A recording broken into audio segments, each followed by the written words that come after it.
Yo, Black Power out there to the beloved. You already know what it is, man. It's time for another power-packed and prolific lecture by yours truly. You know what I mean? It's the sage of the age, baby. I can ring the alarm. From every hood to Hollywood. You know what I'm talking about? We getting it in from Maine to Spain, baby. Today we're gonna be talking about the importance of knowing your history. And it's very important because there's a lot of sucker shit that's been going on lately in the community, man. I got to say that you know, I'm very disappointed in this Juneteenth movement. You know what I mean? And I understand, I guess the relevance of what some people get from it, but at the same time, you don't let your oppressor give you no day, man. You don't do that. You know, when the Americans got tired of the British taxing their ass on everything they came in and left the damn Boston Harbor, they didn't accept no Juneteenth. You know what they did? They had that Revolutionary War and they gained their independence. Now, every 4th of July, we celebrate Independence Day. When the Germans and the British and all of them got tired of the Holy Roman Empire telling them that they can't do this and they can't do that, you know what they did? Don't give a damn if it took 80 years, 30 years, or whatever. They had war for the revolution, gained their independence. Next thing you know, we had British and everybody else over here in American land saying fuck the Pope and all that Catholic Church shit. See, so we gotta, if we're gonna study white people and try to be like them, at least let's try to be like them on their strong points. God damn it, all this praying and hoping and out. Listen, you're gonna have to take what's yours, man, and you don't supposed to let your oppressor give you a day. And you still in slavery. Niggas still getting shot. It wasn't too many days after that, a black man, I think, got gunned down, a couple of them. Gunned down by police. And ain't nothing to stop. Ain't nothing to stop. So we got to stop playing games. And see, again, I kind of touched on this in my last video, that a reason why we fail is because we ain't giving the babies the real deal. We not raising the generations up with the knowledge that they need to equip themselves in everyday life. We keep giving them that runaround that everybody's equal and everybody's fair and this, that, and the third, and use a damn lie. Use a damn lie. Stop playing games with life, man. See, when them crackers raising their kids up, them Cro-Magnon Neanderthals, see, they telling them who the opponent is and who the allies is. You see what I'm saying? They make it known what the players on the board and what their roles is. Okay? So and the reason why we keep failing is because of the fact that we ain't addressing what we need to be addressing. You understand what I'm saying? Racism is a team sport. Don't ever get it twisted. Racism is a team sport. If you do not cooperate and play together, you lose by default. By default. That's why we've been getting our ass kicked these past 100 years. Ain't learned the basics, thinking we can integrate with people and think they'll take us in their tribe and get used up. And then try to come back to the people like it's all good, or you upset and you mad, you causing hell in the place you come from because you mad at these other people because they done used your ass up and still ain't let you in the game. Nigga, it's chestnut checkers, nigga. Okay, but before I get inside all that family, I just got hyped up a little bit because, it's been a while, man. It's been a while. I missed the family, man. I missed doing the videos and everything, but I got to get out there and put in that footwork for the Made Men Mafia brand. Again, if you don't have that fly black-owned apparel, go to mademenmarketplace.org. One more time for people in the back. mademenmarketplace.org. Yes, sir. That is the $1 million website that belongs to yours truly. Get you some of that fly apparel, man. I got beanies, hoodies. It's finna start getting cold again. Got warm-up pants. I even got shorts, if you want to go ahead and prepare for the spring and summer and all that, the next year, whatever. I got shorts, the fleece shorts, good quality, print good on them. I wear mine, wash them plenty times, still good print on them. You know what I'm saying? Ain't faded or nothing. Got long sleeves, short sleeves, shirts, all that, man. You know what I'm saying? I'm coming with different logos and everything, but like I say, right now I got a lot of things I'm trying to tackle. I'm trying to get that other channel running so I can have the videos where I go travel, when I'm traveling around the country in different places. I'm showing y'all historical sites to black people, whatever the case may be. I'm doing that for the family. And I want to bring quality to my videos. I understand this might be quality, but I'm always trying to step up. I told y'all last video, I got my little GoPro over there, learning how to integrate that to my live streams, you know what I mean? So it can be a little more fluent with my interactions. And then I'm also trying to learn how to get my intro set up, do my little editing on the videos. So like I say, it's more interactive and my viewers can be more engaged in it. You understand what I'm saying? I'm always trying to level up, family. That's how we got to get to. I wish this COVID shit to go ahead and pass over because I'm trying to get over there to Africa, see what I can do on a plot of land over there. I'm trying to get some things built. You understand what I'm saying? Like real speed. Trying to get me a crib built over there. And if y'all was smart, y'all better start. I don't know if y'all paying attention to what's going on out here in this world. And when I say the world, I mean the U.S. You better keep, staying tuned because, man, it's getting crazy out here. They talking about you can't even get in the restaurant. And they doing this in New York right now, but you know what I mean? Like, you can't even get in the restaurants and entertainment in different places like that without showing that you done got this vaccine, man. And it started there and it usually starts spreading out west and down south with them laws and regulations. So, man, look, just be on top of game with all that. You know what I'm saying? Save your money so it can save you at a later date. Get to that website, man, and make sure you purchase with a purpose. You understand what I'm saying? You know my motto, buy black and sell to any goddamn body. That's how we supposed to get it done. Family, I'm going to go ahead and start getting into the lecture. Oh, before I done got beside myself. Hey, I want to give shout and praise to the ancestors, you know what I'm saying, for keeping me right and tight, having my mind right, you know what I'm saying, and giving me this light so I can share it on my people. Hopefully y'all can give it to the ones who I might not be able to get in touch with or might be able to reach. You already know who that is, the ancestors: Malcolm X, Marcus Garvey, Dr. Ben, Dr. Clark, Drusilla Dungeon Houston, Francis Chris Wilson, Chancellor Williams, Harriet Tubman. The list goes on and on, nigga. Pick one and each one teach one is the only way we're going to get up out this mess we in, you feel me? A lot of things are shaping up in our favor if you paying attention to what's going on. But again, you have to know your history because quick little thing I want to say. I was watching the Olympics. Well, I don't really watch them, but I keep up with the black people. You know how they go. And the cold chick, Simone Biles, I understand where everybody coming from and the mental health and things like that. And it's funny that, I ain't going to get into all that. But see, this is what I mean by the importance of knowing your history, because everybody know they snubbing the girl on her points because she doing shit that other people can't do. And more importantly, things that these white people, they ain't going to be able to do. So they got to mark her disproportionate from everybody else because they got to level the playing field or else she going to take everything home. You know what I'm saying? But the thing is, they know it probably be another black girl that come up and be able to rival her. It ain't gonna be another, be no Cro-Magnon Neanderthal woman that's gonna rival what she doing. That's neither here nor there. But if you pay attention to your history, it was another black chick. I can't think of her name, but she was ice skating. She hitting backflips off one leg. This shit ain't nobody. They ain't been able to do this, and they wouldn't score her correctly for the same reason. They know them damn white girls weren't gonna be able to do shit like that. She finna come and dominate this as long as she do this, and she gonna inspire other little girls, mainly black. Cause like I say, we got that essence, man. But they gonna be able to do this shit with ease, and then make it harder for these white folks to be able to compete like we've been doing. They told us our bones was too big to run. Now we in marathons and sprints and everything coming in first place all over the world. You feel me? So they tell you this, but then because they scared of what's gonna happen. They can't compete with us no more in no damn Olympics. You got black folks running for France, Germany, and everything else because they not gonna be able to compete with the African race. Facts. So the point I'm trying to make is knowing your history, you already know going into the gate not to expect nothing from these people. Again, that's why I say Simone Biles' mama and them should have been equipping her with this knowledge, baby. Know that this is not going to be a good road. And don't just stop there. Let her know which is racism still out here. Shit still exists that's going to try to keep you down because they're not going to be able to reach a certain point to where you at in the near future. So they're going to have to hinder you. You got to keep your eyes on this money. Fuck these friends and all these get your money from the sponsors. Play the motherfucking game. Okay, all that, let's be on T, man. Fuck all that. Where the money at, man? And then you need to be structuring yourself to be in a position to have your own goddamn Olympics. See, that's how you shift your paradigm. Motherfucker, I don't want to go to Tokyo. We having our shit in Africa.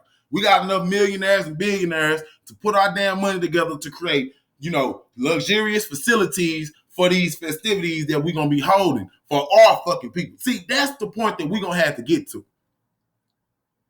But with that, if you have something, it ain't even worth having if you can't defend it. And niggas don't want to have that conversation because see, that don't involve meditation and burning sage. That got to do with getting busy, nigga. You gonna have to get busy, nigga. And see, niggas don't want to do that. They want to chant and and burn sage and shit all day and pray. Okay, fam, now I'm done with that. So now, as I said, let's go ahead and get into this. Now, the first slide we got here is we got this brass door of the John Adams building, the Library of Congress. Now, this is in D.C. This is in Washington, D.C. Now, this is important because on this door, it got all of the deities of wisdom throughout the centuries of different cultures. Now, the first deity that they have is a deity named Thoth. See, this is an Egyptian deity, and the Egyptian name of Thoth is Tahuti. Okay? Now, what we're going to have to break down right off the damn bat is, according to America and the Bible and everything, and America is a Bible nation. This is a Christian nation. According to them, Egypt is evil and wasn't nothing good coming out of Egypt, and God cursed and damned everything that was supposed to have to do with Egypt. Well, my question would be, how in the hell is your Library of Congress paying homage first, the chief deity? Let me come on back. The chief deity is the Egyptian deity. He's a representation of the faculty of articulate mind, articulate thought. So a diplomat would be a personification of what Tahuti would bring to the table. Knowing different languages, knowing different ways to interact with different cultures and different things like that. That's articulate mind, articulate thought. That's what that represents. He's the chief patron deity of this damn brass door of the United States of America. In Washington, D.C., our nation's capital. So in one breath, they'll tell you that, oh, evil Egypt, oh, evil Pharaoh, God is going to come bring ships to, make slaves of the careless Ethiopians and the Cushites. That's what the book says in Isaiah. That's what it says. But here we see that the chief deity is Thoth, the Egyptian deity. Not only that, when you look on it, I believe this is on the same building. When you look on the building, they got the African heads facing to the east because that's where the sun shines. The sun brings you light. Light is symbolic of wisdom. See? So, and I'm going to D.C. I said that I'm going to D.C. because I want to check this out myself. I'm getting it on video, and I'm going to have it on my channel when it come up in the future so the family can see what I'm not just going to go travel to sit on beaches and shit. I'm going on expeditions. Research expeditions. I'm going to go see things for myself so I can verify, and I ain't going on no secondhand account. I'm going to go see for my damn self. See? So they know that the Africans are the ones who bought the light. Hell, the Africans are the ones who built Washington, the White House. Damn near the whole Washington, D.C., but African slaves and some freedmen had part of building the White House. Facts. And they even have records of that. Gotta say that. Had to say that. Okay, so and even Meridian Park and Meridian Hill, they got papyrus and lotus planted in the damn in the park of Meridian Park on Meridian Hill in Washington, D.C., our nation's capital. Why is papyrus and lotus so important to this? Because papyrus and lotus was the national plants of Egypt. If I'm not mistaken, the papyrus was the plant of the lotus was the plant of the south. And the papyrus was the plant of the north. Okay, North Egypt, Upper Egypt, and Lower Egypt. So you see what I'm saying?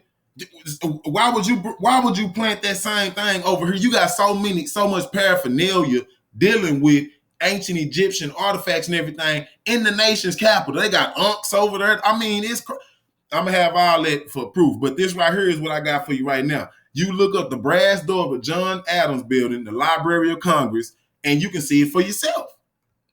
You can see it for yourself. Okay. Now, what else is prominent about that? What you have to know is the Greeks are the one, and see now they got Greek deities of wisdom on here. I think they more on the bottom. But if you're the one who brought light to the world, why wouldn't your deity of wisdom be the first one? Now, another thing I want to make clear is, you got Hermes in Greek. Well, Hermes was stolen from the Greeks from Thoth. Thoth is the Egyptian version of who Hermes is. Because listen, y'all, the Greeks stole what they knew from the Egyptians, and the Romans got what they got from the Greeks. So that's why you see the same deities in Rome is the same deities in Greek. They might have different names like Kronos in Greek is Saturn in Rome. See, it's the same thing. They just give it different names. Well, it's the same thing like that. Thoth was in Egypt, but when the Greeks came and stole what they stole, Thoth transformed into Hermes, and they made them white because they put everything in their image and, made their deities the same. Zeus is supposed to be Osiris. Wait, hold on. No, I think Dionysus is supposed to be Osiris, if I'm not mistaken. Dionysus is supposed to be Osiris. They just stole all kind of shit. So I'm just showing you, but you have to know your history in order to put these pieces together. You wouldn't know this was Egyptian. They're not gonna tell you that. See, that's your job to enlighten your goddamn self so you can see in plain sight. That's what they mean when they say they put things in plain sight. They hide things in plain sight. That's on the front of the door. Biggest goddamn day. Big ass brass door. But if you don't know your history, if you don't know where you came from, you're going to miss it. You're going to miss that they are paying homage to you. You giving them power, and you don't need to be doing it. Because they worshiping and honoring you. Let you know, if it wasn't for the African presence, then all these other deities, Brahma and Tang, whoever the hell this is, and Cadmus and Nabu, all them wouldn't have existed because you needed that foundation. The Africans gave that foundation. Stop playing games with life, nigga. Okay? Now, going on. This statue right here is a statue of King Zolja, which was the third. I think he was a king in the third dynasty. He was in the first dynasty. I believe he was the first. Yeah, he was in the first dynasty. But that's neither here nor there. He's an Egyptian pharaoh. And goddamn, you see the locks in his head. See the locks. See, he got the Atef crown on. Huh? Crook in the flail. And I want you to pay attention to that necklace right there that he got on. That's going to come up. That's going to be key. That's going to be key. Now, he is the one who had his vizier. This is Imhotep. See? This is Imhotep right here. Huh? Imhotep, the one they put in a damn mummy, got y'all thinking he's some kind of bald head cracker running around creating sandstorms and shit. No, sir.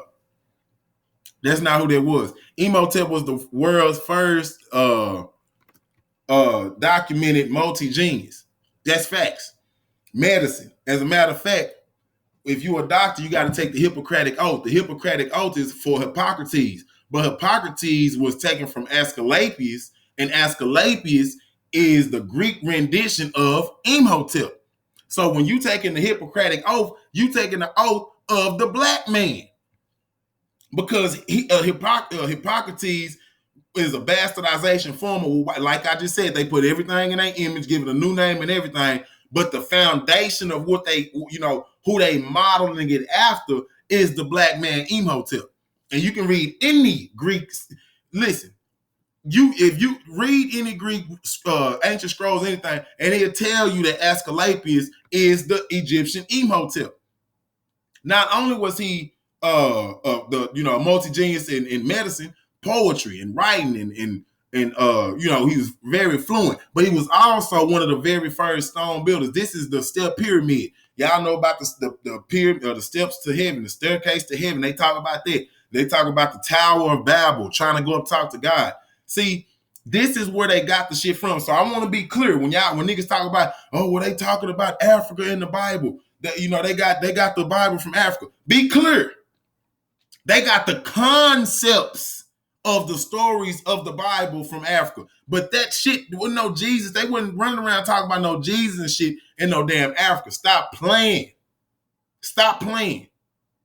What it is they stole the concepts of what they seen in Africa and put those concepts in the book and made it seem to you as if they were real. So Jacob's ladder and all this and Tower of Babel never existed. This is because where is the Tower of Babel at then? There is no damn Tower of Babel. But this existed, and when they saw this, This was the inspiration for the story of the Tower of Babel, because they talking about they was going to try to go talk to God or whatever. This is the same concept. This is, the spiritual evolution of the soul, stepping up so you can be one with the Creator. Because in studying creation, in return, you become closer to the Creator. You understand what I'm saying? And that's why everything was so natural. Everything with the Egyptians, it seemed so genius, but they was just a natural people. See? And that's why they had a bird man with a bird's head with a man body, because of what the symbolic thought was. They didn't worship the symbol, they worshiped the abstract of what the symbol stood for. So we know that the Ibis bird, we go back so we can get a good understanding, because I don't want to lose nobody. The Ibis Crane, right here, you see the bird head, that's an ibis. And one of the things that the ibis did, it looked like it was drawing in the dirt when it was looking for worms or crustaceans or whatever. It looked like it was drawing, and his quill looked like a staff. I'm sorry, his beak looks like a quill, like what you write with, okay, or a stylus back then. Not only that, but what's that? I forgot the thing it is when you put the thing in your butt. If you constipated, whatever the case may be, you put it in your butt. Damn, I forgot what it's called. But anyway, the way that they knew about that, the way that humans figured out about that is by watching that Ibis Crane. It gave itself one of those. It would put the water in its butt to flush the worms out. See, so that's showing us a heightened sense of consciousness, a heightened sense of intelligence. See, so that's why once you know the symptoms, you know what the bird stands for. Why would it be that bird? Now you know what the bird does. You can understand why they put it on the bird head on the man's body, because you're supposed to, have those faculties of yourself, that divine wisdom. That's a faculty that you have the potential to exude, or you can just be a dumbass person. I mean, it is what it is, but I'm just telling you that the symbolic is what's ruining the world. You need to understand the symptoms, the abstract. What is the abstract behind the concrete? They didn't worship the concrete. The concrete is a bird head with a man body, but they worship the abstract. What does that bird do, and why, and what attributes does it have that we could use to better ourselves? See, that's brilliance. That's never taking anything outside of you. Like if you see something try to relate it back to you. See, they never looked at something, a God or anything else, and then look at that as outside of them. Whatever they was trying to understand, they made it a part of what their everyday life was, so then they could understand better. See, that's why we are not equal and not, the same as other people, because Africans are a figurative people. We're not a literal people. We talk in circles. You see what I'm saying? But we talk to the circles to get to a point. And y'all know what I mean. We mix what we know with what we don't know to try to get to a common understanding. It's, y'all know how black people is, man. They got so many sayings and different things like that. And my grandpa and them, man, they got plenty of them. I ain't finna go through that. But basically what I'm saying is, as long as we get that basic concept, symptomatic thought versus symbolic thought. Symbolic thought is just a symbol, and I don't know what it is. Oh, it got horns on his head. That must be the devil. Not knowing that horns on your head, like what the Vikings used to wear in certain nations in Africa, the horns meant power. So the chief or the king would wear them because they meant power. So it had nothing to do with no devil. But once you understand the symptomatic thought, what do the horns mean? The symptoms of why they will put the horns on their head, then that's when we can come to a better understanding. So then you lost in the sauce. All right. So, and I want to say this picture right here, this statue right here is in the Scottish Rite Temple in Los Angeles, California. And again, that's Zosia, the great Zosia, and Imhotep. Okay.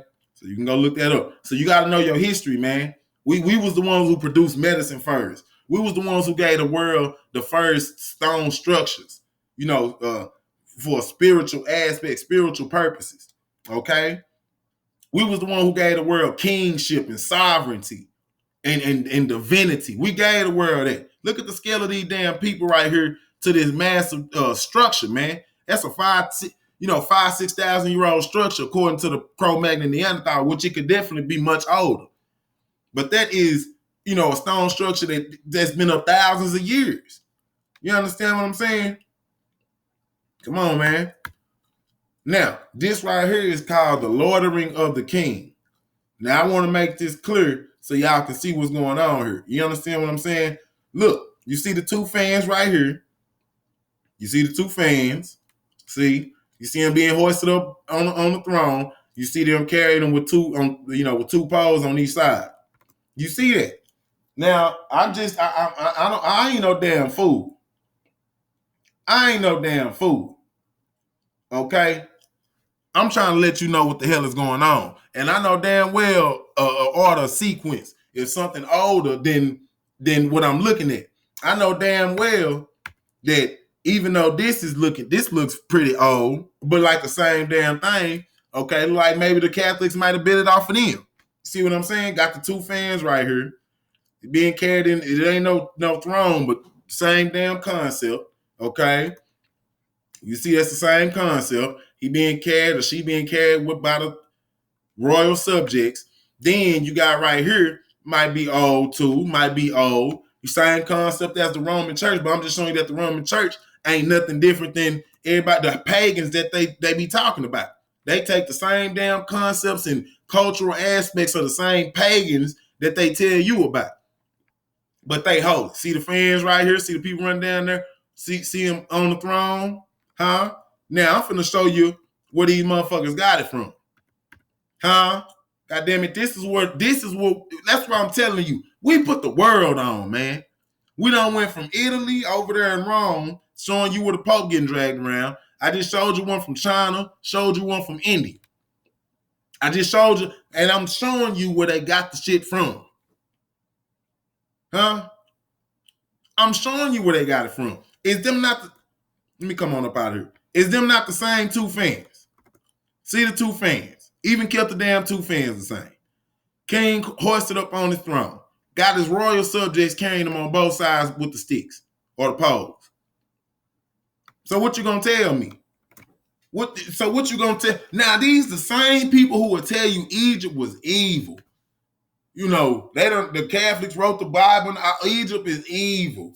Oh, evil Egypt. Yet you getting so many, not only symbols and signs from Egypt to represent your nation, but the traditions and the culture of what makes you done stole that. The whole damn livelihood you done stole.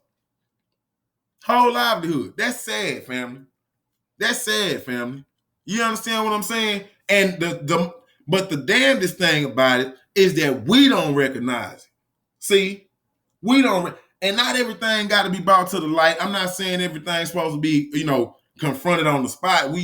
But we need to have them common conversation that we understand what needs to take place. It ain't got to be loud. It don't got to be, but it needs to be, it definitely needs to be talked about amongst the right people.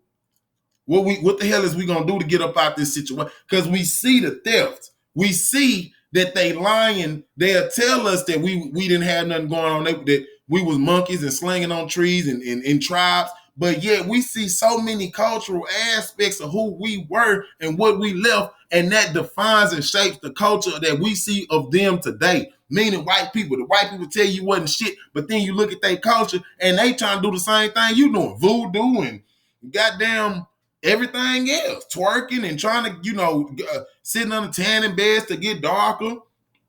Everything. But then yet you chasing them. See, that's why you got to know your history so you don't repeat them same mistakes. Okay, now this is key too. Now this is the church in Lalibela, Ethiopia. Now these churches, these rock-hewn churches, was built out of straight fucking mountain, man, mountain rock. You got to go inside the mountain to go into the damn churches. But as great as that is, the focus of this right here is going to be on what you would call the swastika. Now see, this is what I mean by symbolic thought versus symptomatic thought. See, without knowing that this symbol has been in Africa for thousands of years and representing something something so pure, brotherhood, the totality of things. Okay, and there's so much sacred science in that. I'm talking about from Tibet, they done Lebanon, and all of that. You understand what I'm saying? You got to know that the symbol of it is what scare you because you don't know the symptomatic thought behind the taking. For example, let me give you the symptomatic thought. You see 4 right angles in here. 4 right angles. A right angle equals 90 degrees. So if it's 4 right angles, 90 degrees, 90 times 4 is 360 degrees. Now, what else is 360 degrees? A circle, but they use lines that you would associate with a square to come up with another shape of the circle. So that's what I'm saying. They speaking in figurative thing. Black people just genius, man. It's genius. And we don't have to, we can talk in symbols. We can talk in different ways. They use that to come, because a square is 4 right angles. That's 90 degrees, 360 degrees also. You see what I'm saying? But the thing I'm trying to tell you is you gotta look outside of this Western way of thinking in order to come up with your own cultural understanding, because they are diametric opposites. So when you look at that symbol right there, that represents 360, the circle, the whole total of things, the brotherhood, the connection. That didn't have nothing to do with no damn Aryan brotherhood or no, and we're gonna get into the Aryans. That didn't have nothing to do with no damn Nazis or nothing like that. You understand what I'm saying? That was a pure sign representing brotherhood, representing the sun, representing, the omniscient being shedding his light and his power on us in order to help for us to live. So many things could be said just with this one sign. But you had a people who didn't have no regard for brotherhood, life, the sun, nature, none of that, and turned that sign into the swastika, which you nigga go to jail or something if he put that on, around some damn Jews or something. You just never know what could happen to you. You understand what I'm saying? And that ain't have nothing, been on the earth thousands of years. But because they done came on the scene and tricked your mind into being a symbolic people, symbolic thinking people, instead of understanding the symptoms behind the symbols, you don't even know that's your damn symbol. You don't even know that's your symbol. Sad, man. Gotta know that. But going on right here, Lebanon. Now, Lebanon is over there in Israel or near Israel. Now, family, you got to understand, Lebanon over there by Canaan. Canaan was the brother of Egypt. So you see that this sign is moving from Africa even over there to the Middle East. So, I mean, there is no getting around it, man. There is no getting around it. Okay? Let's keep it a buck. The Egyptian or Kushite empire took their whole nation on to different frontiers, but they kept the same philosophical background. We just told you what this about, so you seen it in Ethiopia, and that's over here in Lebanon.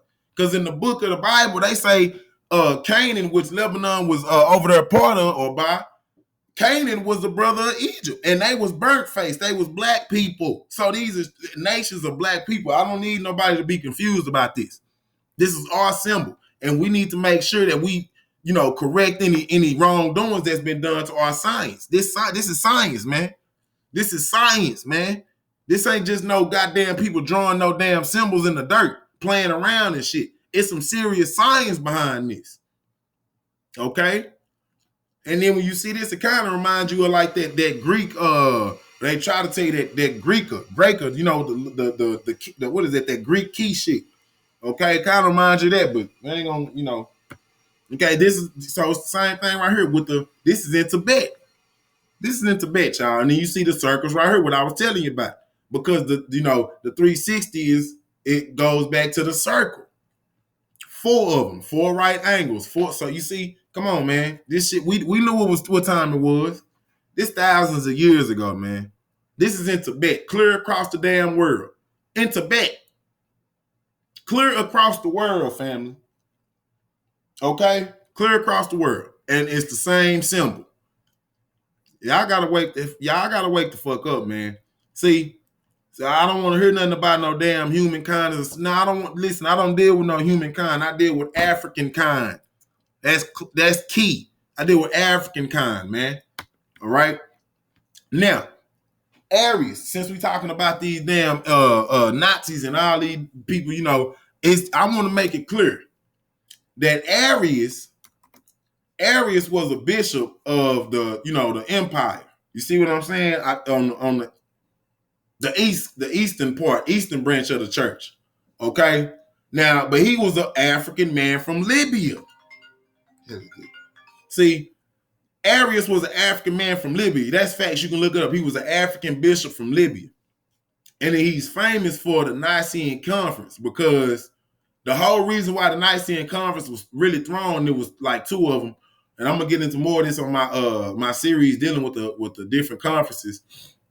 But Arius was one of the ones that was saying, hey man, Jesus, y'all talking about Jesus is God and all that. Nah, that's not how we roll, because you got to understand the concept of what they was getting from Jesus had already been in Africa for for as long as niggas can remember, with Horus and all that. So what they did was try to personify what was already in place. And the Romans wanted to make Jesus a man who is God. That's why y'all confused now. But the African or the Eastern church, so you had the Western church in Italy, the Eastern church in Constantinople over there in Turkey and shit. And what a lot of people don't realize is that Roman Empire in the West, that shit been fell a long time ago. That's why all the ecumenical councils was held in the East, like in Turkey, Constantinople and shit, because the West was nothing. It was nothing going on in the West. But the African philosophy said, man, listen, Jesus is not God. He's not God. He's just a man, a normal man who is divinely anointed by the one. But it's showing that anybody has the potential to be anointed. So, but you can even look at Roman, they track record. Whenever they conquered a city or something, they changed the city's deity or the nation's deity to a Roman, Catholic or whatever, and made him, the right-hand man of God and shit, like Santa Claus, old Saint Nick, all that. See, they wanted to make the deity a God. See, and that's what they wanted to do with that Jesus figure. But the Africans in that council, I mean, they was like, hey man, we ain't having it, because everybody know we've been teaching that Jesus is a man, but he's just divinely appointed by God. Like he's touched by, and that's it. Well, in that council, Constantine had motherfuckers killed, and Arius wound up escaping. He had some followers, and they was called the Aryans. So now Hitler don't even know that the Aryan people that he want to claim to be white and pure, the name come from a black man. That lets you know how feeble-minded they is, and we running after them. That's why we feeble as fuck, because we don't have no recollection of going back to see what the fuck really happened, so we know how to carry ourselves in the future. Dr. Clark said that your history is a geopolitical clock to know where you've been, see where you at, and know what you got to do to make it in the future. See, y'all ain't trying to look back and see what the real is. That's your damn problem. You need to understand what happened back then, so you know how you need to move in the future. Who you take along with you, who you discard on your journey. Y'all ain't hearing that though. So again, Arius was a black man, and this is what the Aryan race was named after. So just like Aryans wasn't supposed to be after no German race, just like the damn swastika wasn't supposed to be a no Nazi symbol. That, clear. Now, this right here is very, very key. Now, this is a article coming from Undiscovered Scotland talking about the Stone of Scone. Now, I need you to hear this, because it's talking about Akhenaten's daughter and how she, when they was exiled from Egypt, they went to Spain. And then not only did they didn't stop in Spain, went over there to Scotland also. Where y'all talk about the UK, the United Kingdom. Listen, I'm down here. It said the legend of the Stone of Destiny goes back to the foundation myth of Scotland. Well, ain't no damn myth, because here go the damn rock right here. They get coordinated on this rock. So ain't no damn myth. This is real deal. See, but they got to say myth because they know some black people involved. Okay? In about 1400 BC, an Egyptian pharaoh had a daughter called Scota. Scota, Scotland, Nova Scotia, okay, who married Goidel Glass. They were exiled from Egypt and eventually settled in northwest Spain, So right there showing you that the Moors weren't the first black people in Spain. You had some Egyptians coming out 1400, that's 3,400 years ago. 3,400 years ago is when they can mark down black people coming in. And see, here's the thing. Egypt is all the way on the other side of the Mediterranean from Spain. You done went from a whole nother continent. Then, I mean, you could hit Italy before you hit Spain coming from Egypt. So you must have been comfortable in the geography. Y'all must have been going back and forth to Spain in the beginning to even skip all that other land and then go to Spain to settle. And then not only that, her descendants, which we're going to get into, went to go populate Scotland. Okay? And that makes sense because when you got the Punic Wars going on. What are the Punic Wars? Punic is short for Phoenician. That had to do with Hannibal Barca and his daddy going to war with Rome for supremacy over the Mediterranean Sea. But now, if Punic War is short for Phoenician, that lets you know that Hannibal was a part of the Phoenician group that came over from what you call the Middle East, over there, Israel, Canaan, and all that area. Because that's where Phoenicia was. But the Punic Wars was fought more in Libya. That's in North Africa, directly North Africa. See what I'm saying? And then, because Spain at that point, they called it, I think it's Hispaniola, whatever it was called. See, so you had the Carthaginians, which were the Phoenicians, because it was the Punic Wars. So you had the Carthaginians, Hannibal and them, which was the Phoenicians, fighting for supremacy over the Mediterranean, and they were settled in Spain for hundreds of years. But this is after the fact. You wonder, how could they be so comfortable to go over there to Spain and settle for so long? That's because, hell, they would have been going over there since 1400 BC, probably even before then. Because you have Scota going over there to Spain and settle. So that just shows you the link between the Phoenicians, Egyptians, Canaanites, the Carthaginians, all that, and then even in Spain, the Moors, that links all that together. And we have record even going back 1400 BC of black people actually moving over to Spain. Royalty moving over to Spain. Come on now. Okay, now, it says, they were exiled from Egypt and eventually settled in northwest Spain. Their descendants later conquered Ireland. Conquered Ireland. So that's on the other side of Scotland, because Scotland is north of England. You got Scotland on the north, England on the south. Then directly west of on the other side of England is Ireland.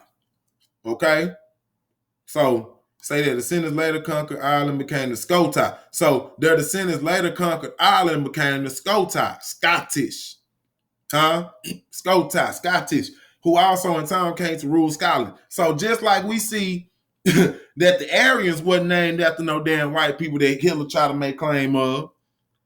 Scottish people, they getting their damn descendant name from a black woman, Scota. See? Come on now. This is your history, man. Who became the Scota, who also in time came to rule Scotland. When the descendants of Scota arrived in Scotland, the story continues. They brought with them a block of sandstone weighing 152 kilograms.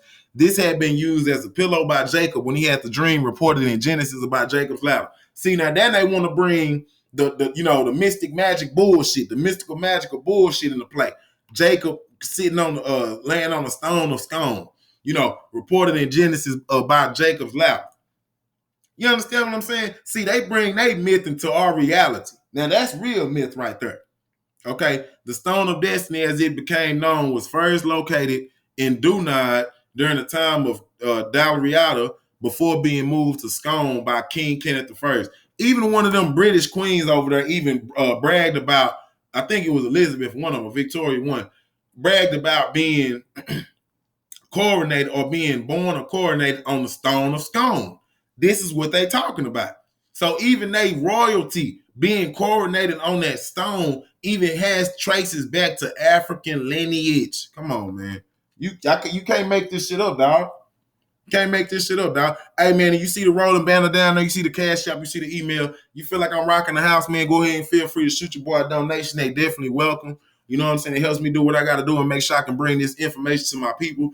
Also, man, get with me on the email, man. If you want me to come out there and show out in front of a crowd, you know what I'm talking about, put that awesome PowerPoint together and give y'all that venom for your prism, man, put some coins together, get at me and get me out there, dog. We can definitely make this happen so we can, bring about a change.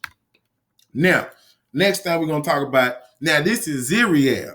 This coming from the Muslim heritage, okay? Now, he was a Moor, okay? And he went over there to Spain, and from their recollection, changed Spain, Europe, not just Spain, changed Europe for all time to come, okay? Now, we're going to read this. It says, Ziriab, the musician, astronomer. See, we are black astronomer. The musician, astronomer, fashion designer, and gastronomer. Okay? Come on now. That's a lot of titles to be having for y'all to be talking about black people slaves and we ain't ever done shit and all that. This man know about the damn stars in the sky, know about the geography. He can get the dress right, and he got some tunes for you. Stop playing with him. Huh? Okay? Now, he said he was nicknamed Ziriab because of his melodious voice and his dark complexion. Features which people compare with the singing bird of black plumage, hence his nickname Blackbird. And that's crazy because my stepsister, father, rest in peace to that, that black man. You know what I mean? His name was Blackbird. You know what I mean? And I know he was a fool on the football field. You know what I mean? So, that's all I'm gonna speak on that. But that's just ironic that happened. And then I'm reading on this. His name Blackbird. Anyway. It say in music, he was the first to introduce the lute. Huh? He the first to introduce the lute. But you will see in Greek culture, you will see little white, I don't know if that's Cupid, one of them niggas, he got the lute. I think it might be Apollo, got the lute. Talking about they, as if they was the ones with reverence. Right here it say he was the first to introduce the lute to Spain and Europe in general. Now, white people in Greek was out there, if your deity is playing the lute, that means that the damn society know about a lute. You understand what I'm saying? They know about the instrument. Now, if the Greeks knew about the instrument and they white, why the hell didn't Europe know about it until this black man came along? Make you think. Okay? He is credited with al-Kindi with the addition of the fifth bass string to it and substituted the wooden plectrum for the eagle's quill. Now, we're going to talk about that al-Kindi. All meaning like spirit or soul, as a matter of fact, alcohol was called alcohol at one point because that al is supposed to have a spiritual, spiritual connotation as a prefix. That's why Spain, when the Moors was there, was called al-Andalus, which means to walk in the spiritual light. See what I'm saying? So that's how you know these Africans right here is the same Africans from the Northwest over there in Egypt to the Sudan. These are the same people because they got the same structural framework, you see what I'm saying, mentally as the Africans on the continent. And that fifth bass string is going to be real key because they're talking about the soul. But here, you see the wooden plectrum for the eagle's quill. So, like on the movies when they dip that eagle's quill in ink and then start writing, he the one who introduced that. He's the one, not no cracker. He's the one. Okay? But as we already know, it's not about who did it first. It's about who did it best. We invented the traffic light and everything else. Then Garrett Morgan sold it to General Electric. They spun it off to thousands of multi-million-dollar companies off the, inventions that he gave them. You understand what I'm saying? So we got to learn how to take shit that's been put in place and learn how to master that for our benefit, okay? Okay. Say in Spain as well as North America, he substituted the singing system of Medina with that of Iraq. And I want to be clear. Because a lot of people will say things like, the Moors were they spoke Arabic or they had some Arabic translators and they was Iraq. You got to understand, Iraq was, Iraq and Iran, that's past day Persia. See, the Persian Empire. So you see, if you see the movie 300, you got King Xerxes. And now in the movies, they portrayed as white people and all that. But when you look on the historical, how they drew themselves, man, they had curly hair, naps in their hair. You see what I'm saying? Black, was showing that you had that coil, that African coil. And even the immortals, when you go look at the wall of the immortals, they was black with the coils in their beard, coils in their hair, had braids. They were black. They portrayed as black. So right here, Iraq and Iran, yeah, it might have been Iraq and Iran, but what I'm saying is you don't let the name of it bring a certain picture of people in your head, because at that time they was black people, and you can go see that in the museums over there when they talking about the Persians and all this right here. Those were black people. Facts. And even in Greek mythology, the Persians came about from Andromeda and Perseus. They had a meeting. If you ever watch that movie, The Clash of the Titans, now I know again they play white actors. Okay, I get that. Read the original books. What they talking about Andromeda? Andromeda is a black Phoenician queen. Her daddy and mama is Ethiopian royalty. That's black people, man. And see, Ethiopia of old is not the Ethiopia we see today. Ethiopia of old was Sudan. That's where I'm dark. Sudan. I'm talking about black of the black. Ain't nothing wrong with that. You know, that's beautiful. But I'm letting you know that we going inside of Africa.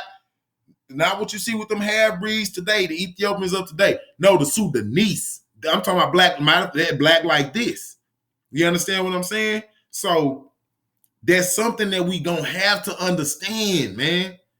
We gotta understand that the essence of what we know of bringing light to the world was that dark human, that African, okay, that African. So when you know the Persians and they say they spoke Arabic, they say spoke because Arabic. That's just to put your mind in a geographical framework of where it's coming from, Arabia, okay. But even if you read Homer and you read Herodotus, the Greek books, and I'm gonna go back because even Perseus was the son of Zeus and a black woman. But Zeus and if you look at Zeus in them paintings and them potteries of old, Zeus is black. And I can even show you where the pottery was. Zeus got the braids going down and shit. Black with the braids. Yeah, so we already know that if the Persians was created from Andromeda and Perseus and they black, then the damn Persians had to be black. See, that's why you got to read that text and know your damn history. That's why you got to, the movies and shit is cool just for you to get a visual, but for you to understand what the writers of that day seen. They seen black people. That's what they said. They seen black people. Okay.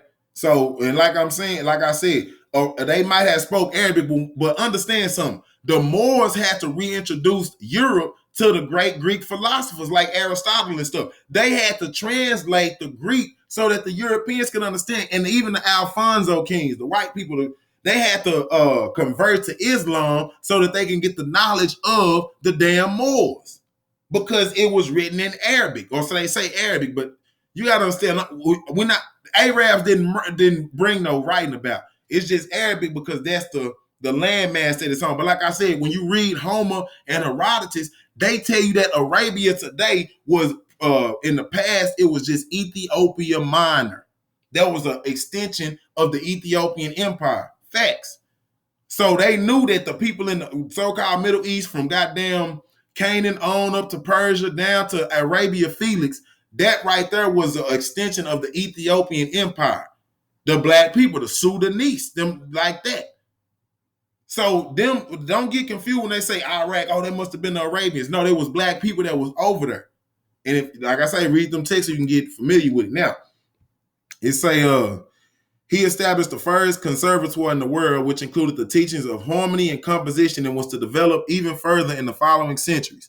Regarding musical theory, he rearranged it completely, setting free the metrical and rhythmical parameters and creating new ways of expression. Okay? Now listen, many like Julian Ribera even maintained that counterpoint and polyphony were first developed in the Cordoba Conservatoire around 1000 CE. See, he even developed the damn counterpoint and polyphony. Okay, and Cordoba was the chief city of the Moors in Al-Andalus, or in Spain at that time. Spain is Al-Andalus. That's what the Moors call it. Okay. It's a Ziriab is credited with compiling the repertoire with 24 Nabat vocal and instrumental suites. Now listen, each Nuba. Now, That's gonna be key. Nuba, because Nubian, black. But Nub means gold. See? Because that's where they came from. That's why he draped out in that gold.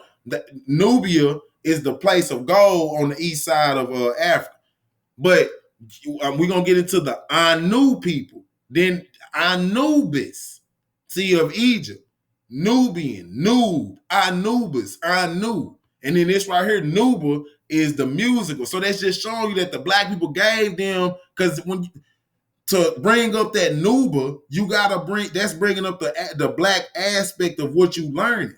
The black people had to introduce that to them because that Nuba had so many derivations of black people. I just told you Anubis, which was in one story the son of Set, which we're gonna get into that because Set, not Osiris, Set was the chief deity in pre-dynastic Egypt when the short Anu people came.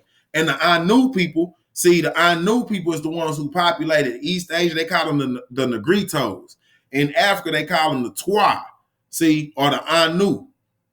They derogatorily call it pygmy, but it's the short statured people, which black people are the only people who have a race of people who are short statured. Everybody else have mutations, dwarves and midgets and stuff. No, our people are proportionally built, but they just short statured. Those are the Anu, the Twa, the Negritos, okay, who populated the world. That's what that is. So it's just showing you that Nuba, I just want to show you the different things. So you got Anubis.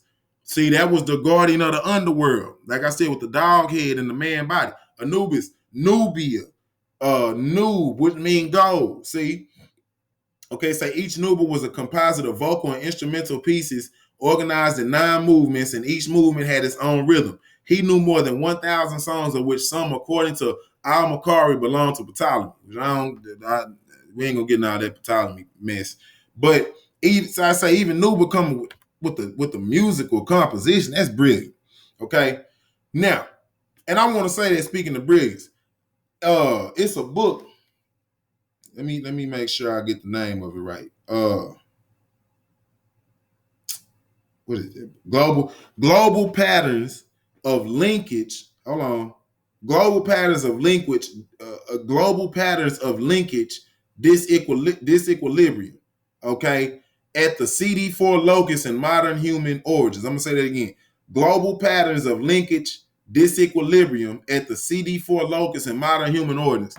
You can go get that for yourself, okay? But bottom line, what they're saying is scientists that was looking at DNA structures of everybody in the world, and they looked at every other culture, from African to European and different ethnic groups, and every culture had 6 strands of DNA. But when they got to the African had 9 strands of DNA. What does that mean? That means that the African has the highest possibility of genius within the race, the human race. This is why we have so much. It's because it's in us. It's in us. And you can go get that book. Like I said, it was like 15 so scientists who, combined for that information. But that's solid. That's solid. Okay? Now we're going to read this. He, being Zeriab, transformed social customs as seen in dress and hairstyling, in the kitchen and the way people eat, socialize, and relax, and in the furniture and tools he invented to follow this transformation in living. See, because what y'all don't understand is people in Europe, they only had one damn style of clothes the whole year round. They didn't know about switching their clothes and nothing up. This African had to come and tell them and show them how to change their hair, how to change their dress with the seasons, and even the way that they ate. Listen. He replaced the gold glasses by others made by that of glass and crystal. See? So that's why we got them glass and crystal glasses today. Because of this man right here. Now, this is good.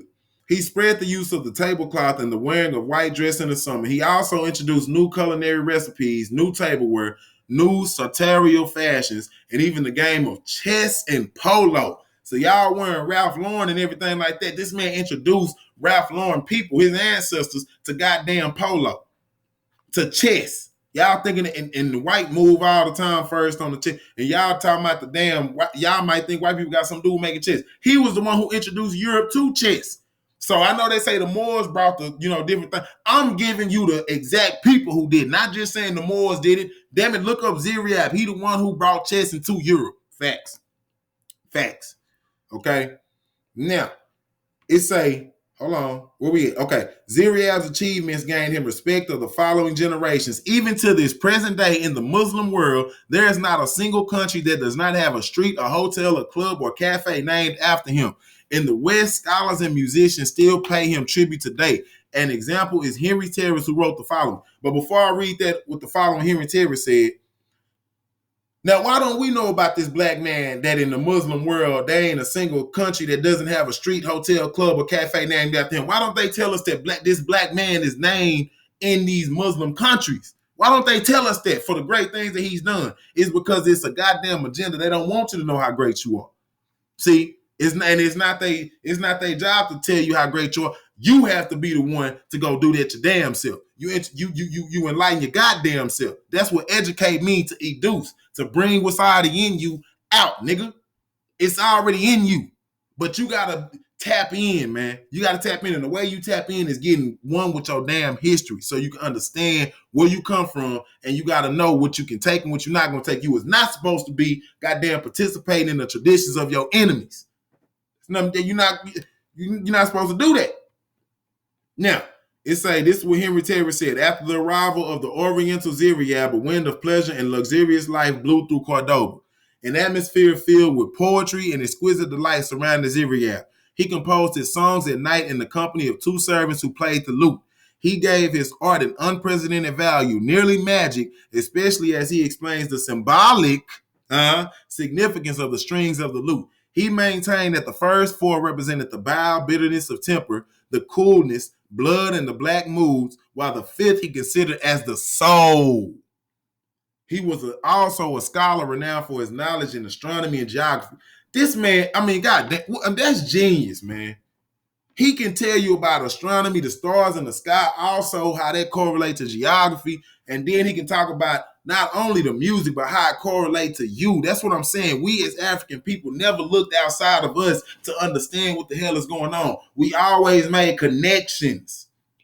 Now, what's so key about that, because people say we got 4 elements: earth, air, wind, and fire. I make the claim that we got 5 elements because you forgetting about the element that bring all them elements into play, the ether.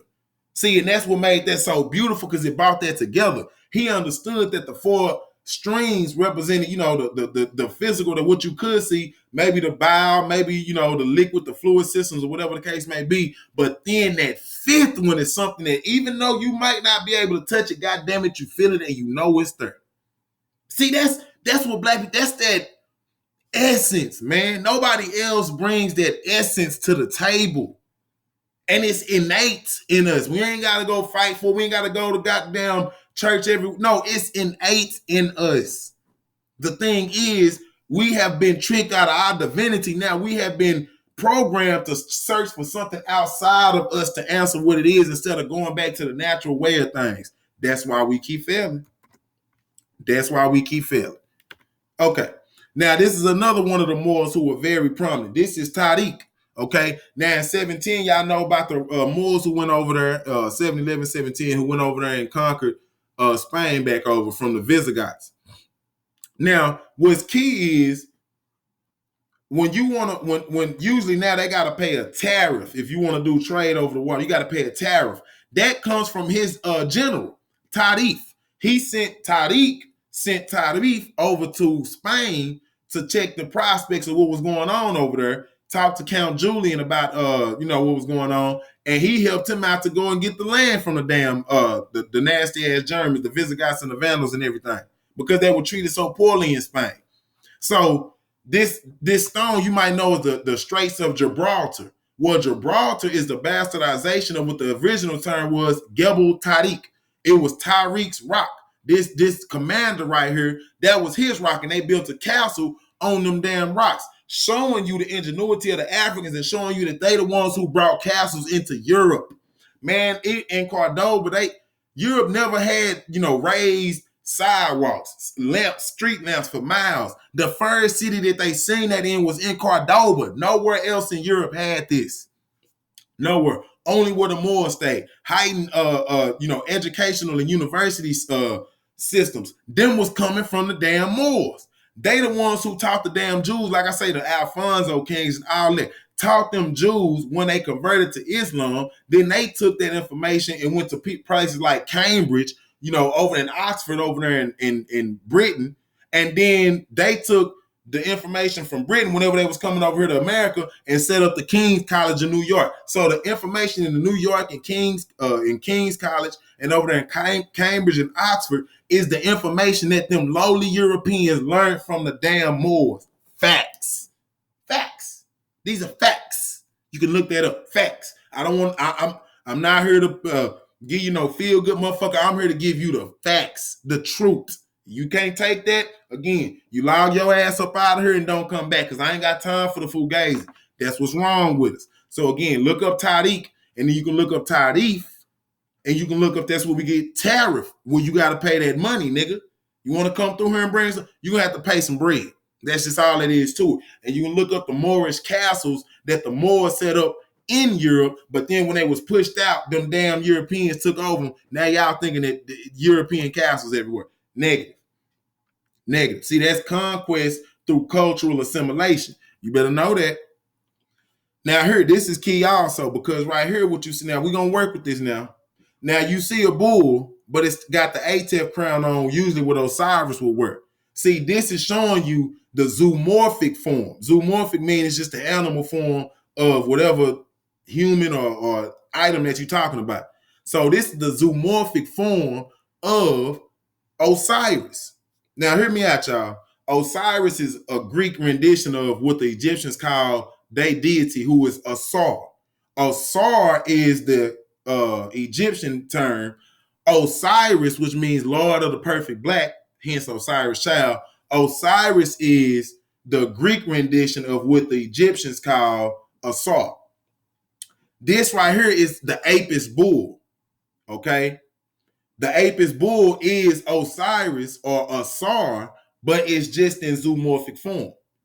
Now, you see the horns up here, and we talked about the symbology of things. Now, the horns represent power, and that's why, again, when you see the African chiefs over here, power. See, that's what they represent. Now, when you go to Spain, we just talked about Spain because we came off that, you had the Moors getting kicked out of Spain. Now, that bull represents the black divinity, but it also represents the black man because it was the black man's deity. Osiris, the Lord of the Perfect Black, the black man. So over in Europe, first of all, they eat something called Rocky Mountain oyster. I say, man, ain't no damn oysters in no damn Rocky Mountain. That's code name for bull nuts. So they eat bull nuts. But they also ate slaves back in the day. Now, I just told you that the bull is symbolic. There you go, that symbology again. See, I'm giving you the symptoms of the symbol. See? So, from the European point of view, the bull is symbolic of the black man. See? And so, when he's eating the bull nuts, that's hopefully to ingest the power of the black man's deity. See, because even in slavery time, and it's a book called The Delectable Negro, it talks about how the slaves will be eaten by the slave owners because they wanted to ingest the power of the black slaves. This is facts. This is goddamn, and even the white people, they used to crush up, blend up mummy bones and stuff like that and drink it, hoping that they can be, and gotten practice was done, but they was hoping that they could have the power of the Pharaoh if they did that, or Egyptians. Also in Spain, you got the running of the bulls. Now in Spain, you had the Moors getting kicked out. So again, you got the bull representing the black people. That's why you have the running of the bulls. See, it's symbolic racism. You got to know your history so you know you see what's going on around you, because sometimes it's not direct. It's not direct all the time. Sometimes they throw misdirections, and you got to know your symbols and where you come from to know what they trying to say. So they eat the bull nuts, hopefully to be powerful as the black man. But then they also have degrading things like running the bulls out every year in Spain, which they have been confronted about because they know what the fuck they doing, and they've been confronted about that, and that's supposed to be symbolic of running the black people out of Spain. See, this is why you got to know your shit, man, because people do stuff right in front of you, and they laugh with you, and you think they laughing at you, or with you because they having a good time. No, they laughing with you because they laughing at you because you don't know what the fuck is going on. I'm just keeping it a buck. So again, the Apis bull, and that's where you get Serapis from, because Serapis is the zoomorphic form of Osiris. So they took Osiris and Apis, which is the Apis bull. And listen, in April, what's the zodiac for April? The bull, the Apis, April. See, Apis, April, that bull. I'm trying to tell you what the fuck is going on. Okay, so you got to know that. But anyway, that's where they got Osiris from, or Serapis, Osiris, because they combine Serapis. I'm sorry, because they combine Osiris and Serapis. So you got Osiris. And then they made it a white man, because I just told y'all they got to put everything in their likeness, and that's what they did. That's exactly what they did. Okay, now even more information, you know, because we was talking about the Vikings and shit, and you see right there, the Viking got the horns on his head. But see, they diametric opposites, man.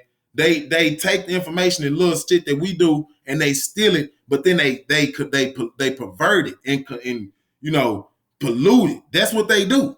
Because you see right here, the people of Sudan, and here you can look, the Nuba people. You see that? The Nuba people. Huh? Let's go back. So what do we see Nuba from? Hold on. Think it was back one more. What? Each Nuba. See? So I'm just showing you that you got to know how to decode these damn the language, man. They even give you the Nuba people of Sudan. Hell, he could have, you know, just showing you the connection of Ziriab and his work with the music and everything to these African people. And you see the horns on their head. And this is thousands of years for a damn Viking or any kind of Germanic nigga came up out of a cave. Okay? Let's just be real. You know what I mean? Like, come on now. All right, now, this is God best. Now, this is prominent because of this right here. I told y'all that the first people who set up Egypt in pre-dynastic Egypt, which means the dynasties before Egypt came into record, were the short people, the Anu people. And God best right here, this is the oldest deity ever known in the world, recorded, any culture, anything. He's the oldest. But see, Best is not just man, is male and female. And Best is the deity of merriment, dance, music. Okay? That's what all right? But don't get shit twisted though. Don't get, because shit ain't sweet. He'll go to war with your ass. Or the deity will go to war with your ass. And but it's the short statured people, just showing you that those are the people who ushered in this not only the dynasties of Egypt, nigga, the nations of the world. These are the people who, they even said the Jarara people and the Negrito people, they migrated to Asia shit 60, 70, 80,000 years ago on islands. So if they was migrating on islands 70,000 years ago, how long was they mainland before they went to the island? Okay, so you can see that the short stature people, because this is the first deity, the short stature people were the first ones, because you only gonna make a short stature deity if you short stature. That's, you gonna make your deity in your likeness. That's what that is. Okay, so even with that, something else that's prominent is the cat. You see the cat along the neck. You see what I'm saying? So that cat, that leopard that's the brotherhood. And that you can go to goddamn India, they got the tiger, but it's still a cat. You can go to South America, they got the jaguar, the cat, and that represents the brotherhood. And even in South Africa, you got the cat. And when you're dealing with that cat, you're dealing with a priesthood. See, and I ain't talking about no pedophile priesthood today. I'm talking about the divine priestship that put everything in motion. You see, I'm trying to show you what's really going on. These are the people who put the whole of the world in motion. These short-statured Anu people, from the priesthood to the metallurgy. Even when you look up the leprechaun and do enough information, do enough research on that, you will see. And I did. As a matter of fact, I got that on a lecture. The leprechaun was the short statured African people who they ran across in Ireland. See, because they knew about metallurgy, which I'm gonna get into in that. They understood metallurgy. They would make the shoes. They had the gold and things like that. But the thing is, the gold had to do with the mind. It had to do with the mind. I'm not gonna get into it. I got a lecture on that. I'll put it up for y'all, put it in the description. But just showing you what the short stature people, the Twa, brought to the world. You understand what I'm saying? They brought to the world. Okay. Now we gonna let me go forward.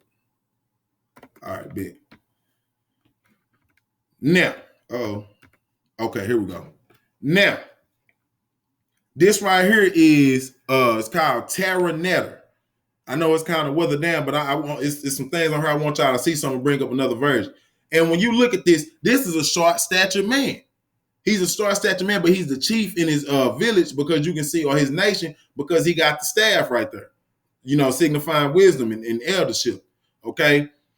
Now, this is pretty much like a stela showing, the community and what they are about. Now, another thing, what I was telling y'all is about that necklace. See, these was the craftsmen.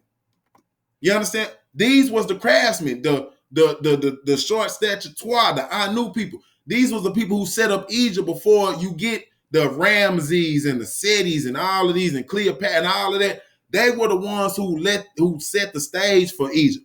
Because even if you go to Egypt in their temples, there are, them temples was built on top of other temples some of the time.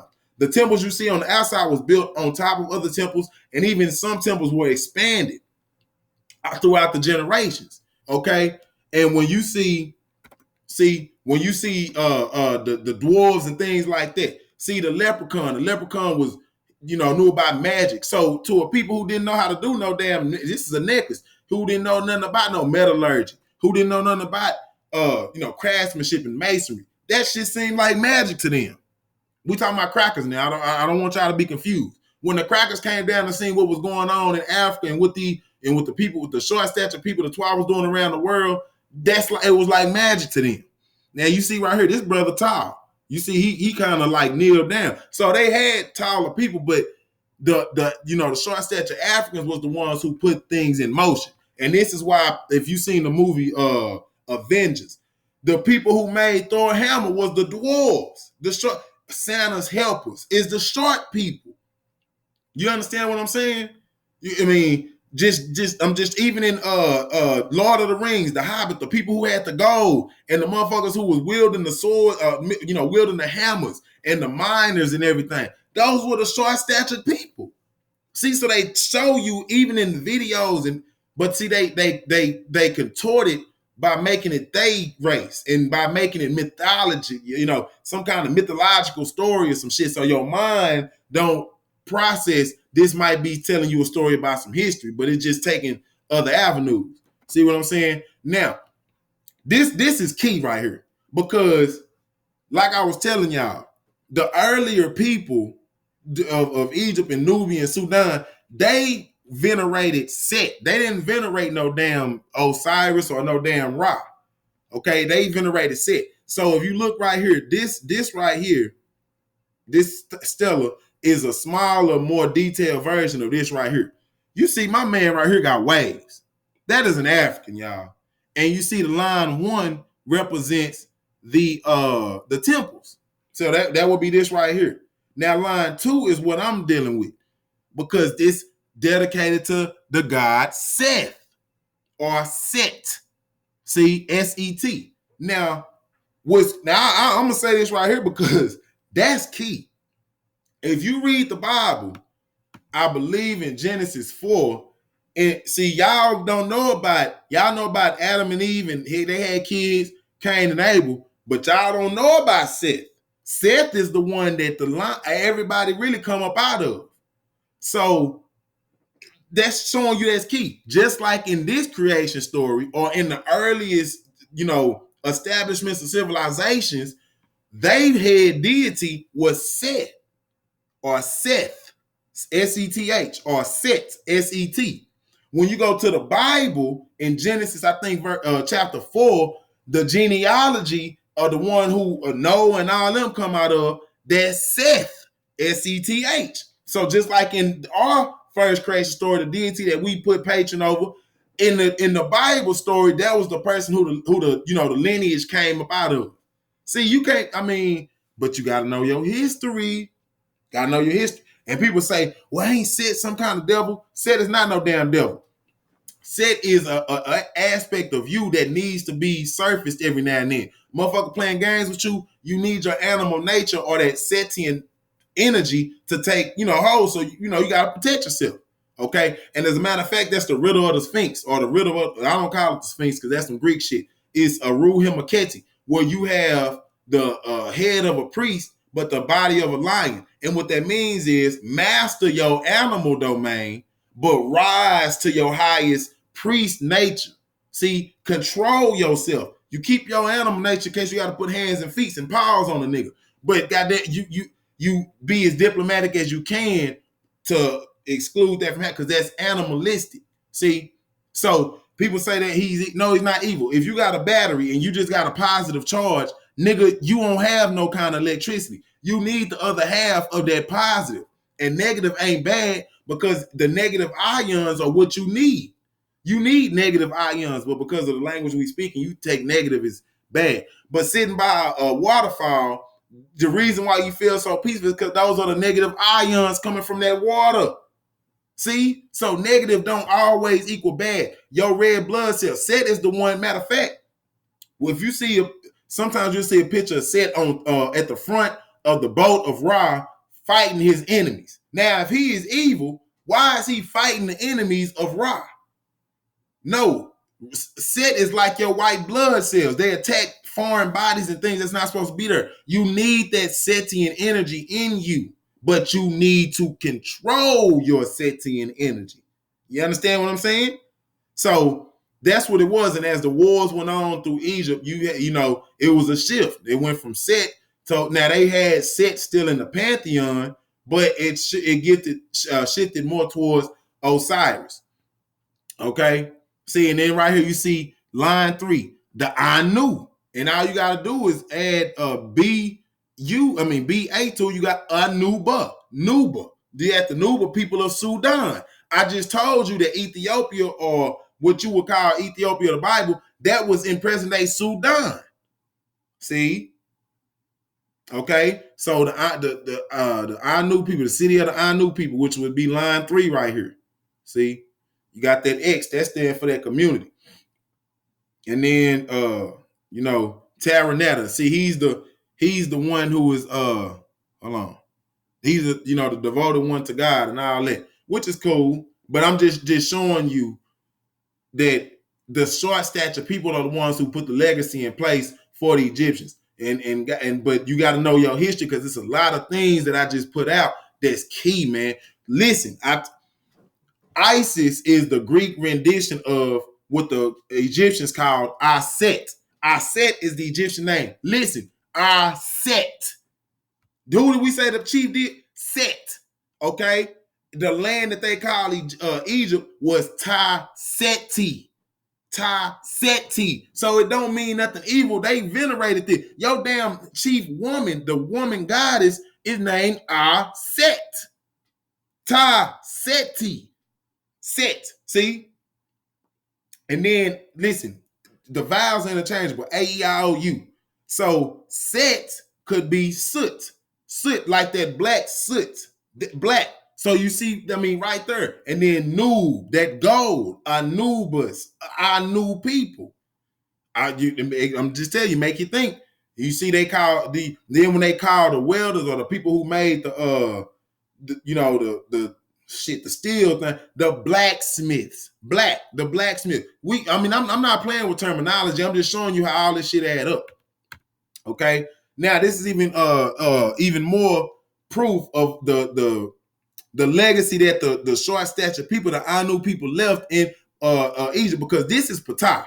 Now Ptah is the chief deity, because Ptah was the age of Ptah was worshipped in the age of the pyramids. And that was the first damn golden age. The pyramids was in the first golden age. Okay? So I'm trying to tell you this because Ptah was the chief deity which ushered in the age of the pyramids, the wonders of the world. And it's a short-statured deity, showing you the prominence. See, the prime position that the short-statured people held in the minds of the community, because your chief deity, the architect of the universe, is who Ptah is. This is the person that you give your reverence to for your greatest and most marvelous architectural feats. He's a short-statured deity.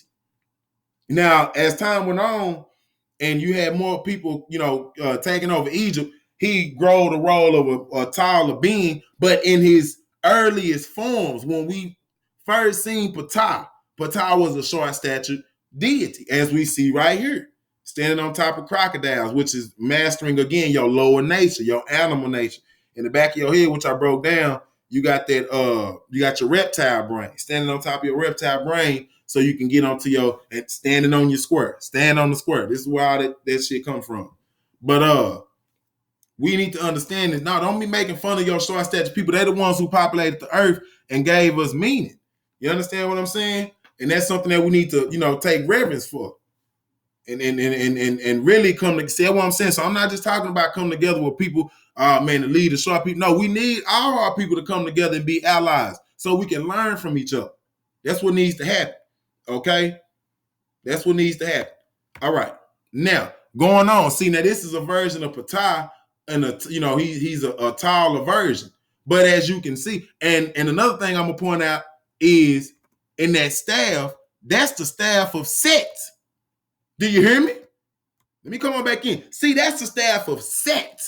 So even the other deities who are chief in, and they chiefdom and they primacy, or they primacy, they give honor to Set. If you look at the staff, the Y is called a Y scepter. Y scepter. See? Come on now. Showing you that, and it got Set on top of it, showing you his prime role still in the philosophy of the Egyptians. Even after the Anu people were, I guess, I don't know if they was removed from, I don't know what happened in that sense, but I just know Osiris came to play after that. And then you had Horus. But when you look at the Americas, I'm just showing you so you can appreciate your history. They even took Ptah likeness and made it into the damn Oscars. Look at that, got the staff and everything. They even stole Ptah in the form of the Oscars, man. And what are the Oscars is given to the best actor. If I'm not mistaken, it is given to the best actor. See? And Ptah is the creative spark of the universe. See? He's the creator, he's the architect of the universe. So you can see right there, the kind of connections in thought process of where that came from. You understand what I'm saying? Okay. Now, this right here is hard. Now, this has to do with the Ogdode. What the Ogdode is, it's a creation story, it's a mythology story of Egypt, in one of the districts of Egypt. Okay. Now, in this story, you got eight deities, which 8. Now, remember that number 8. That's very key. That's very, very key. But in that 8, you got in the waters of that 8, they are consisted of 4 frogs and 4 snakes. Now, somebody will ask, well, why would there be frogs and snakes? And one thing I want you to understand is, see, the women are represented as snakes, and the men are represented as frogs. Our people was brilliant, man. Our people. Now, why would it be frogs and snakes? First of all, let's look at the snake, and let's look at who come first. That woman came before the men. They even understood that even in the creation story. See, the snake, what does a snake do? It sheds its skin. See, it's shedding the skin to come into another process. So what is the universe doing? You can see the evolution of the universe. It's not literally shedding its skin, but it's coming into itself constantly. Like they always say, the universe is always expanding. It's constantly it's constantly coming into itself. Never a set process. Just like a snake. A snake sheds its skin over and over because it needs, in order to grow, you see what I'm saying? Now, the frog, why would it be the frog? when even in science class, you dissect the frog because it's the closest. If I'm not mistaken, got the closest like circulatory system or something like that we got. I'm not sure what it is. Don't quote me on. But something inside of anatomically of the frog is it matches the human. Okay. Not only that, but the frog goes through its phases, and it got its tail. It loses its tail, and it goes through these different stages where it breathes water. Then it comes out, and I think some of them come out amphibian. Then it goes straight to air breather. That's just like a child. And the baby and the fetus, it some of them like it got a little tail. You know what I'm saying? And it loses that. It's breathing the amniotic fluid. And then after the water breaks, it learns how to breathe the air. See, so it's taking Mount our people was now this is embryology thousands of years ago. You got to be under microscopes and all this kind of shit to see all that. Okay. So you even see that. So you see the creation and then the constant coming into being of the creation, the development of the Australopithecines and the Australopithecines, you know, the stages of human beings, the 6 stages before we became Homo sapiens sapien. You understand what I'm saying? Constantly shedding skin, coming into another being, into another being. And not only that, when you reproducing, you know, passing on them that DNA, them genes. And that's key because it brings us to, because this takes place in the water. Again, where does the baby at? You call it the water breaking. See, the creation story taking place in the water. So it don't, so again, it never took anything, how big it was or how small it was, outside of the realm of themselves. So the African looked at the creation story of the universe and said, well, shit, I'm gonna look at the creation story of us and see if there's a symbolic reference. That's what I mean when I say we take what we do know and what we don't know and try to cross-reference it to come to a median point. We don't know how the universe got here. We wasn't here, but we know how we got here, and we are microcosms. We are microcosms of the macrocosm. So in studying us and studying creation, you become more like and become one with the creator. It's not hard. Goddamn. But first you got to understand who you are and what's your role. And this is Anubis that I was talking about.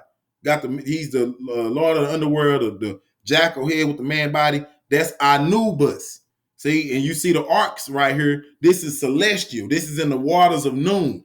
But see, it's showing you that even they knew that the black plasma out there is the same. It's not like the waters down here, but it's a different aspect of the waters down here. So they said the same thing down here, as above, so below. So if it's water down here, it's water up there. And actually, when you go to these blood banks and you get your blood taken out, they taking the plasma, they taking out the liquid, they taking out the water out of the blood. So it really literally is the same thing. The water up there, the water down here. So you can see that right there. Now, this and we finna, because it's 8 of them. So we're gonna get into the stages of meiosis. See how many stages of it? Let's count it. 1, 2, 3, 4, 5, 6, 7, 8. Now that's what I'm saying, man. Bro, how genes? I mean, come on, man. That's what I be trying to tell people. Africans did not separate their science from their spirituality. Now, this is a story talking about, giving a spiritual sense, but it's based on a scientific property. 8 gods, just like you got the 8 phases. Prophase 1, metaphase 1, anaphase 1, telophase 1, prophase 2, metaphase 2, anaphase 2, telophase 2, to create these cells. And you are a culmination of cells. So your cells will make you up. This process is it's the process of creation. So this is why their creation story had 8 gods with frogs and snakes dealing with the reproduction and the constant evolution of the race, or the evolution of things, period. I mean, my God. Well, I mean, that's beautiful, man. That is beautiful to even think. They knew this thousands. You got niggas who don't know this today. And you got Google and everything else. They knew this thousands of years for a damn internet, any of that. I mean, come on, man. Just greatness, bro.